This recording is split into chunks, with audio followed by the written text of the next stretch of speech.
Hello, dear friends. World peace is needed for the promises of heaven to manifest. Opinion piece. Why no Jubilee? Wars beget wars.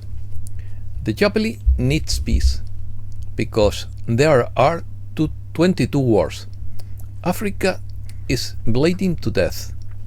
Lack of financial transparency. The mystery of years of waiting. To the followers of Judy Byington, there is no redemption with wars. Let's start. Why is there no global financial reset? Asks Anna von Wright. Because there are currently 22 wars in the world. Bankers have agreements in force called banking treaties, in which they agree that there can be no currency reversal while there are active wars going on. So, if two banks want to stop a currency revaluation, all they have to do is to prepare a casus belli. This is a Latin expression meaning reason for war, or any reason that triggers a conflict. It refers to the circumstances that suppose a cause or a pretext to establish a warlike action. The term arose in the context of international law at the end of the 19th century. To the followers of Judy Byington and to all those who invest in numismatic zim and dinar, bonds, and other foreign currency speculations, those who hang around the radio waves waiting for the magic 800 numbers and the opening of the redemption centers, do not wait any longer, for the mystery of years of waiting and being told. It will be on Friday, it will be on July 4th, it will be, we are very, very close, now it is resolved. There will be no redemption until there are wars around the world. Analysis. According to what is proposed, banking treaties would prevent any global monetary revaluation while there are active armed conflicts. This situation would be strategically exploited by certain actors, such as banks or financial elites, who could foment or maintain conflicts in order to prevent economic or financial changes that do not favor them. The banking treaties mentioned by von Wright appear to be agreements between global financial institutions to maintain global economic stability. The logic behind this clause would be to prevent a currency revaluation from causing destabilization in regions already fragile due to war conflicts. Wars in plural are historically often used as tools to influence markets and the financial system. According to von Wright, these conflicts can also be deliberately created by or prolonged to block economic transformations. This argument underlines the lack of democratic control over the global financial decisions, which are left in the hands of powerful actors such as large banks and corporations. A currency revaluation or any significant change in the financial system could redistribute economic power. The elite that controls the current system would have an interest in maintaining the status quo.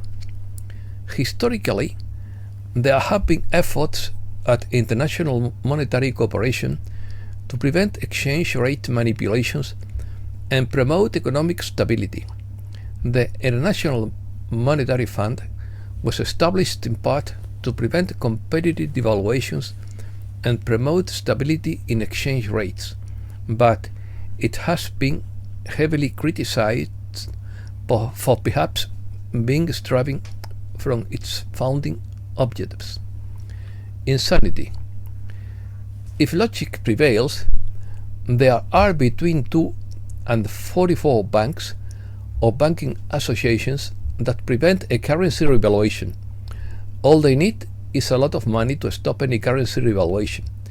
Since banks can create money out of thin air, Money is not a problem.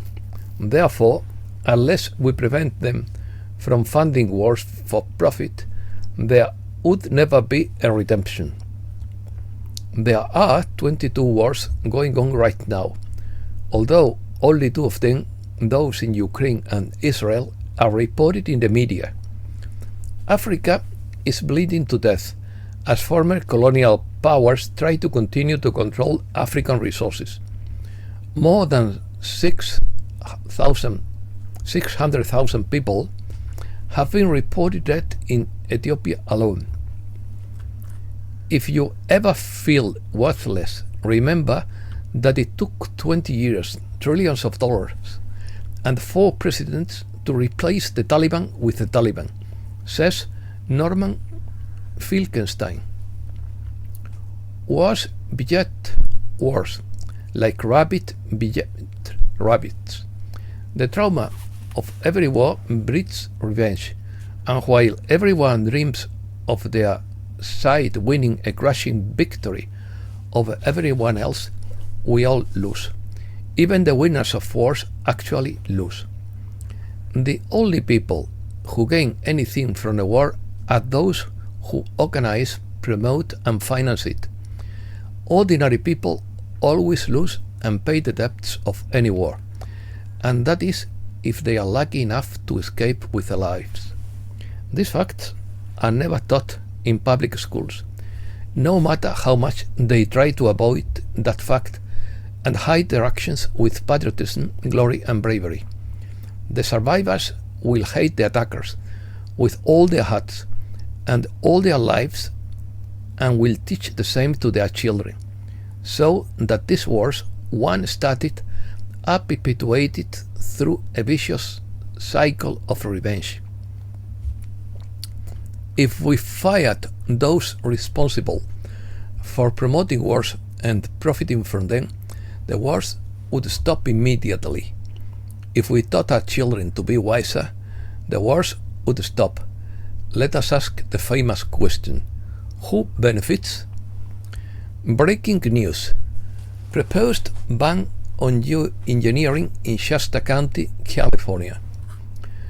Russia adapts to the rules of the strongest, while Trump rejects the rules-based order, according to such a file. Trump criticizes Colombia for rejecting repatriation flights of illegal immigrants. X22 report: Trump wants to get rid of the income tax.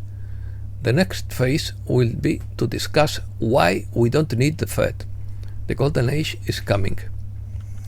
Trump says he is pressuring Jordan and Egypt to take in Palestinians from Gaza as part of a plan to evacuate territory. Science. The magnetic pole is shifting, and scientists don't know why. A comet-like object has appeared over South Africa. A planet with extreme winds of 33,000 kilometers per hour has been discovered. Scientists discover remote control of thought with nanoparticles. A brain-computer interface is being tested in the UK to improve math. New Celtic DNA study reveals power of women in Iron Age Britain. China unveils plane to fly at Mach 4 in near space. Chinese astronauts obtain oxygen in space for the first time through photosynthesis. Russian astronomer warns that the Atlas comet is beginning to disintegrate after approaching the Sun. A rock oyster from Sydney, Australia, could be the key in the fight against superbugs. It is called Sarcostrea glomerata. Curious. In search of a legendary treasure. The search for the treasure on Oak Island in Nova Scotia, Canada, continues with significant progress, but without a definitive discovery of the legendary treasure. Scientific radar tests have indicated the presence of a large amount of gold under the ground. The team is focused on identifying the exact location of the possible treasure Using advanced technology such as muon tomography, excavations and filming for a new season are likely to begin in the spring or summer of 2025, following the annual cycle of the program. Jellyfish UFOs, also known as space jellyfish, are luminous phenomena. They have a jellyfish-like appearance with a central structure and tentacle-like protrusions. Their shape and behavior are reminiscent of these sea creatures, with a bright or solid central body and tentacle-like structures that appear to hang or extend below. They can usually only be observed with thermal cameras or under specific lighting conditions. Some indicate that these objects can be submerged in water and emerge at high speed. This type of sighting has been documented in different parts of the world. Single life banned in Russia. The Russian government is taking measures to promote birth and discourage the decision not to have children. The Russian parliament has approved a law that prohibits the propaganda of a childless lifestyle. This law imposes fines of up to $4,000 for individuals and $50,000 for organizations that promote the conscious decision not to have children in the media, films, or advertising. The stated aim is to combat demographic decline in Russia, which the government considers an existential threat. Putin has said that it should be a priority to increase the birth rate, encouraging families to have at least 3 children. Euthanasia pill. The existence of a pill called Ryan has been spread in Holland that would allow people over 70 years old who are tired of living to commit suicide. There is a proposal to extend euthanasia law to older people who feel their life is over. The Ryan pill is a concept proposed in 1991 by Huip Ryan, a judge of the Supreme Court of the Netherlands. Ryan suggested the possibility of people over 75 being able to access a pill that could allow them to end their life autonomously if they felt tired of living. In Switzerland, there is a large metal capsule called Sarco that uses nitrogen to reduce the level of oxygen, causing death within minutes. Created by Australian doctor Philip Niske, also known as Dr. Death, the capsule allows a person to end their life without outside intervention. The user steps into the capsule, sits comfortably, and by activating a button from the inside, nitrogen is released, rapidly reducing the level of oxygen and causing death by suffocation within minutes. And that's all for today. Thanks a lot, dear friends.